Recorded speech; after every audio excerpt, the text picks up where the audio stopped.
92 seconds. That's all it took. 92 seconds for FBI Director Kash Patel to sit in complete silence after Congressman Ted Lieu asked him one question. Not a complicated question, not a trick question. A simple question about $1.2 million that moved through FBI accounts during Patel's first month in office.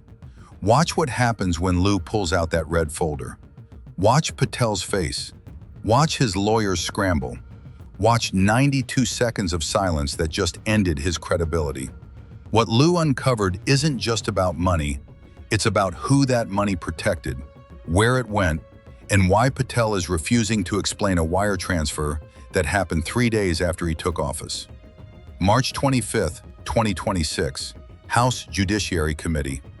The question Patel couldn't answer and the documents that proved everything. House Judiciary Committee, Room 2141, Tuesday morning, 9:47 a.m. Eastern. The room was already packed when Patel arrived.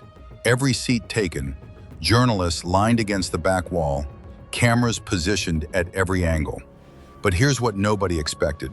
Ted Lieu, Democrat from California, former Air Force JAG officer, walked in carrying a red folder so thick it looked like a phone book. Security scanned it twice. The guard looked confused. Lieu just smiled and said 5 words. Evidence doesn't need clearance. Patel sat at the witness table with his usual confidence. 3 lawyers flanking him, 2 aides behind him, that look he does. You know the one. Chin up, shoulders back. The "I've survived worse than you" posture. He'd done dozens of these hearings. He knew how to handle hostile questions, how to run out the clock.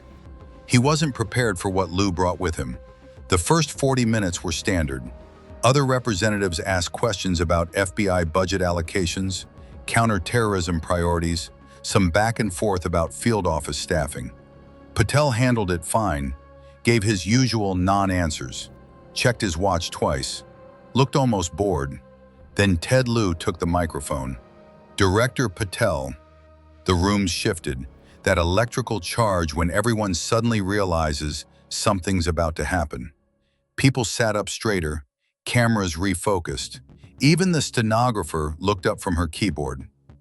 I want to talk about a wire transfer that occurred on February 12th of this year.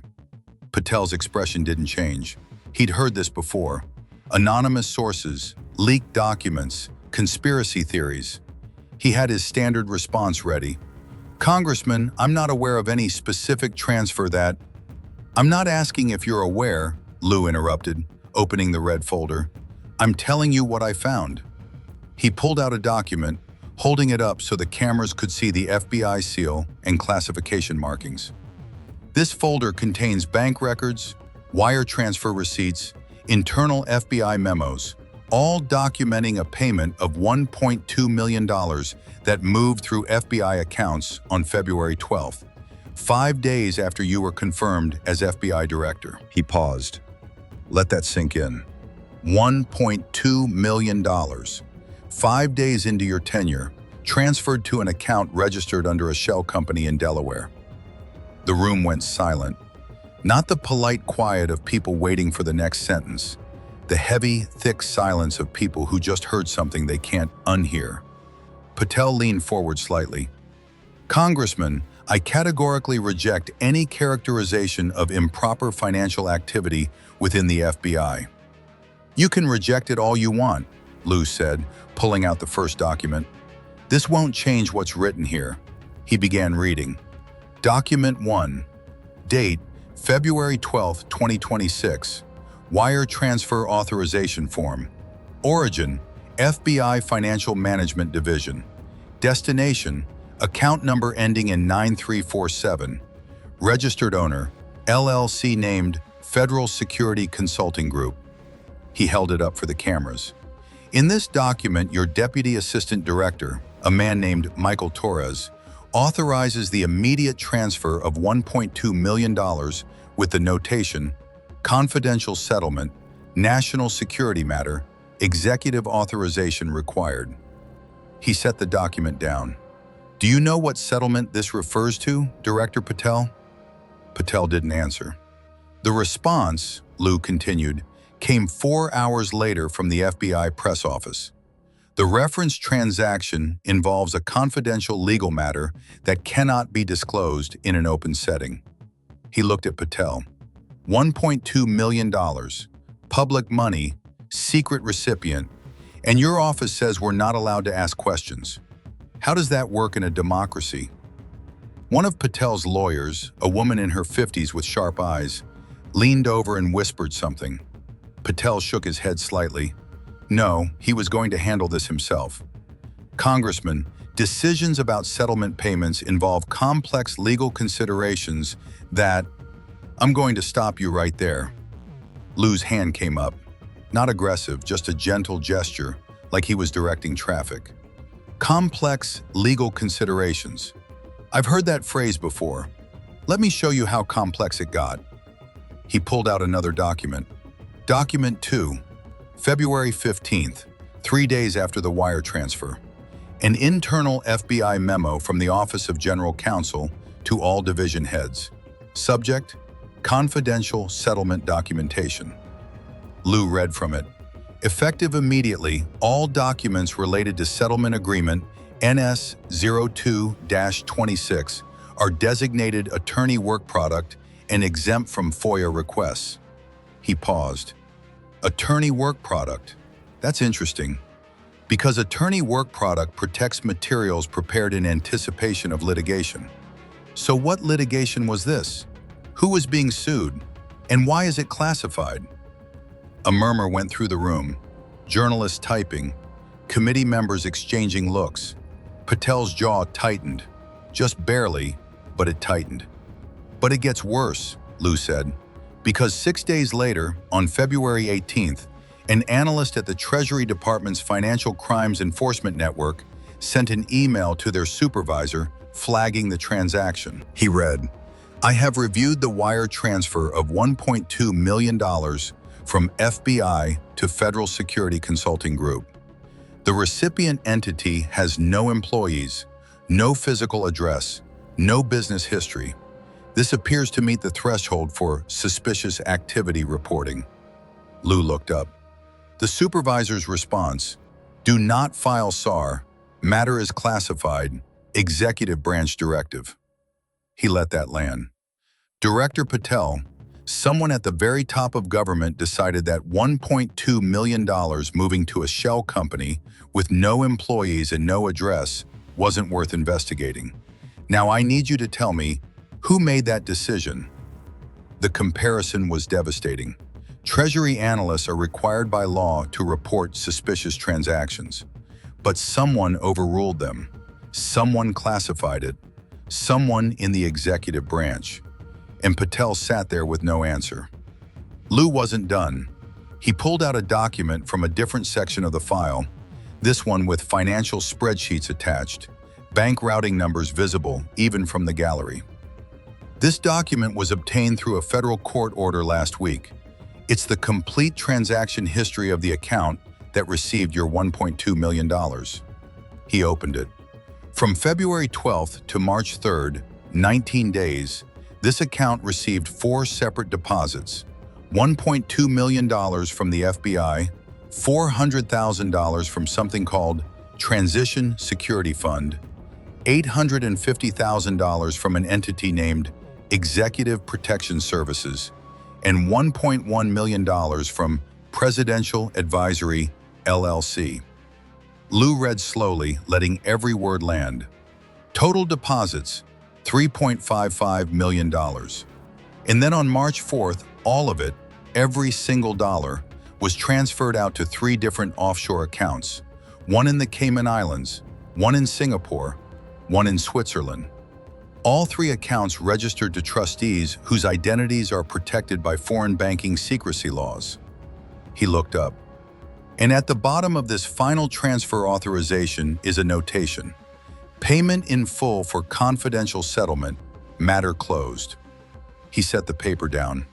Director Patel, I'm going to ask you directly, who received $3.55 million? And what were they being paid to settle? Silence. Patel sat frozen. His face had gone pale. Not white, but pale, like someone just told him something he didn't want to hear. His lead lawyer, a gray-haired man in his 60s, stood up so fast his chair scraped. "Mr. Chairman, I must object to this line of—" "Sit down, counselor," Lieu's voice cut through, ice cold. "Your client can answer for himself." But Patel didn't answer. He just sat there, staring at the document on the screen behind Lieu's head, the bank routing numbers blown up 10 feet tall. "Director Patel," Lieu said quietly, now almost gently, "do you recognize this transaction?" Silence. "Do you know who received $3.55 million from FBI funds and other federal accounts?" More silence. Patel's lawyer tried again. "Congressman, my client needs time to review." "Time!" Lieu's voice rose. "This transaction happened 5 days after he took office. 5 days. Either he knows what it was for, or he signed off on $1.2 million without knowing where it went. Which is it, Director?"